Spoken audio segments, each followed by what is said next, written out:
This is the water table. A chance to hear the agricultural side of these issues. Place for people to go find information and education. Water management is just going to become even more critical into the future. How misunderstood what we do is. I would encourage people to open their minds and listen to this dialogue.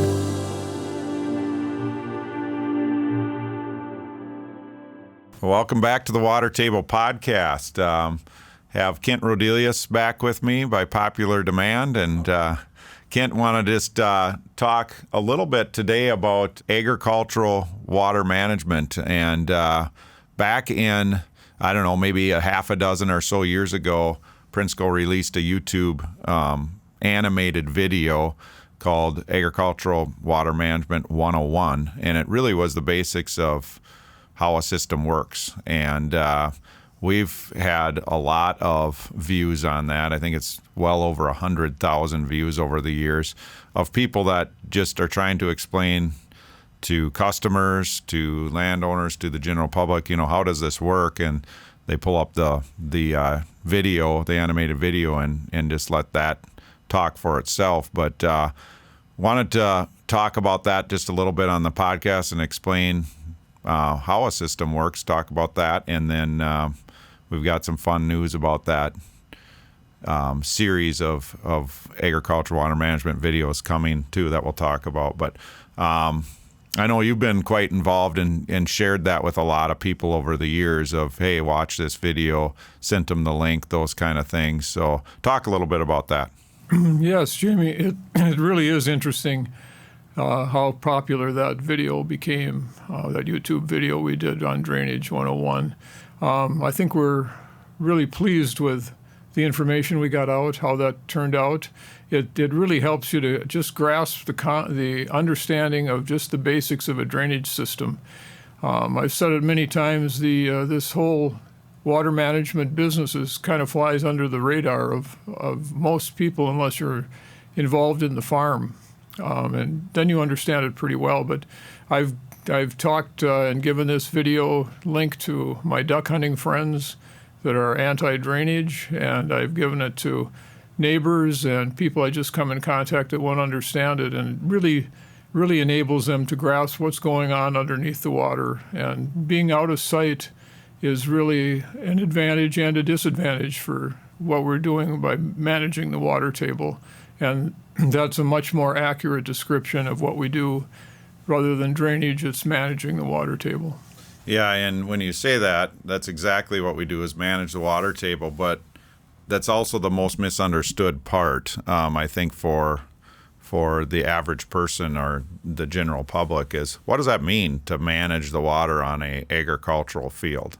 Well, if you put a drainage system, a drainage water management system on your farm, where you set the level of your main and your laterals is where the water is going to be. The water doesn't drain below those laterals and mains to much degree at all.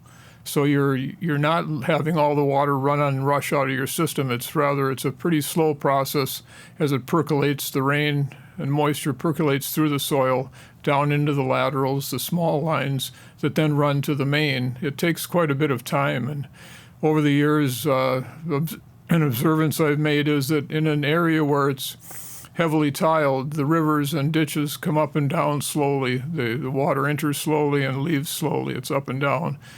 But if there's not much drainage, then the water's running across the surface of the land. The creeks and rivers are up quickly and then down quickly, and there's a much, much higher degree of erosion. Yeah.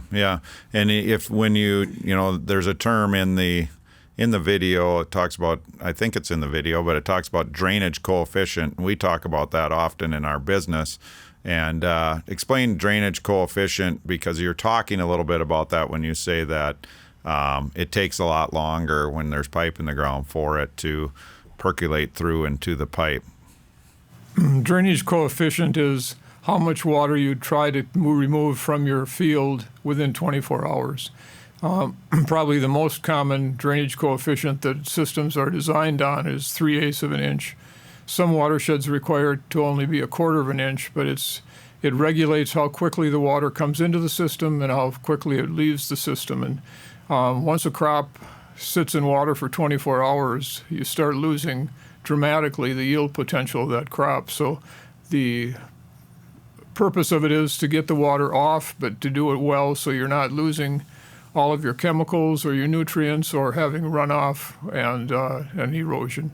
Yeah, and that's really just you dictate the drainage coefficient by the size of the pipe, the size of your outlet or your main line, right? Is a lot of that, and so a lot of, like you said, a lot of the drainage coefficients we'll see is 3/8 of an inch, most common, 1/4 inch, sometimes a 1/2 inch, probably quite a bit more rarely, but in those cases, what they're saying is if you design your drainage system this way, you will see 3/8 of an inch of rain removed in a 24-hour period. But then that system is continuously working. So, yeah, I think that's something that the general public doesn't necessarily understand, and it's good to know about water table management. And like we talked about, that's what drainage is managing the water table. Another aspect of that, and we've talked about this before on the water table, but is the whole makeup of soil, which is the ideal makeup is that your ground would contain 50% soil, 25% water, and 25% air. And talk a little bit more about that and how that.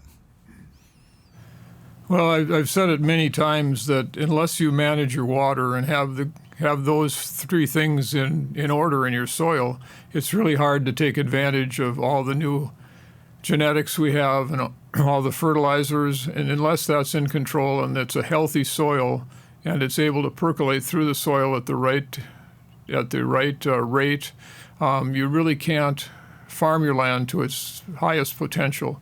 And that's what that coefficient does, is manage that and allow that farmer, that landowner, to have a much. I say that a lot of times that a drainage system is a risk mitigator. Mm-hmm, mm-hmm. And you see that throughout much of the Midwest this year.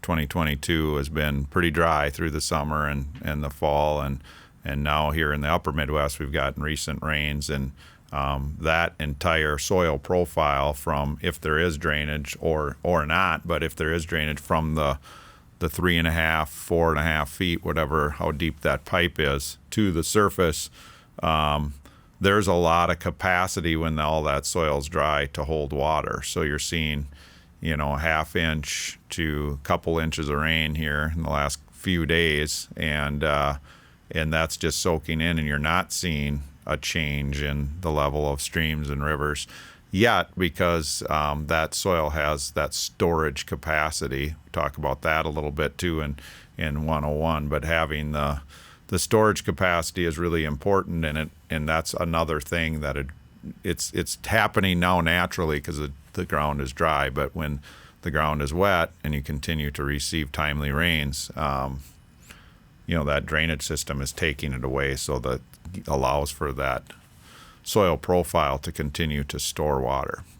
The amount of water that's falling now is really critical to what's been happening in the upper Midwest. We've been really dry, and now with this timely rains we've had, that's really allowing us to recharge the soil profile. And what those drainage systems do is they allow the soil to store much more water. It's not, like I said, running off.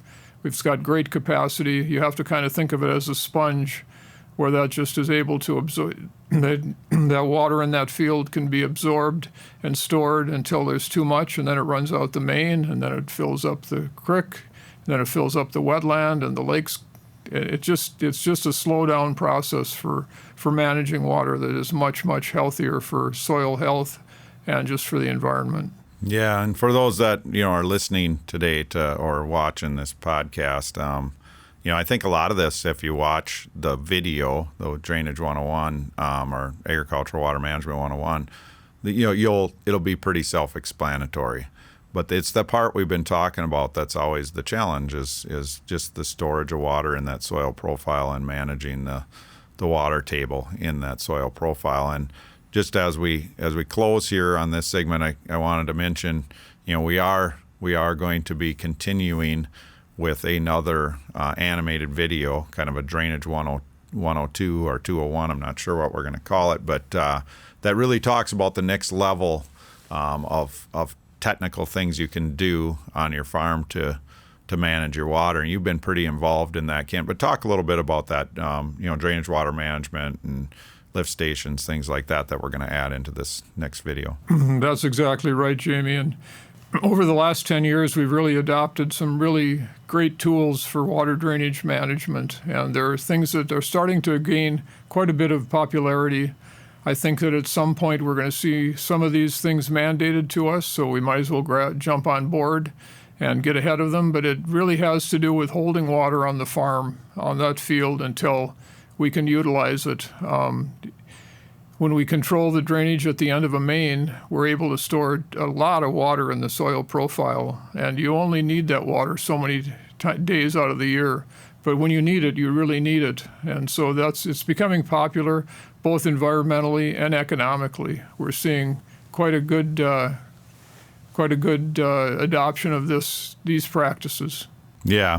So, we don't need to share a lot more about that, but I just wanted to give a little teaser that, Prinsco is going to be releasing another higher level, more information, more education on that drainage water management or agricultural water management video series. And, I just encourage people to watch it, learn more, and be able to educate others with it. So thanks, Kent, for joining me today and for talking a little bit about agricultural water management 101 and all the benefits that we've seen through just educating people on what we do.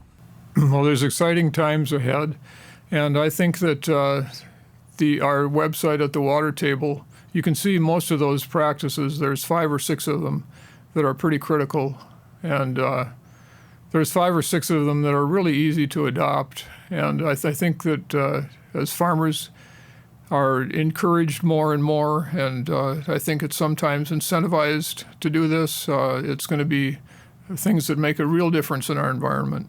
For sure. And more to come on all of that. Thanks for joining us today on the Water Table. My pleasure. Thank you. I would really encourage people to watch this video by Prinsco. You can find it on YouTube. It's a great explanation. It really clears up some misunderstandings and gives you a good understanding of what's going on with water management underneath the ground. Thanks for joining us today on the Water Table. You can find us at watertable.ag. Find us on Facebook. You can find us on Twitter. And you can also find the podcast on any of your favorite podcast platforms.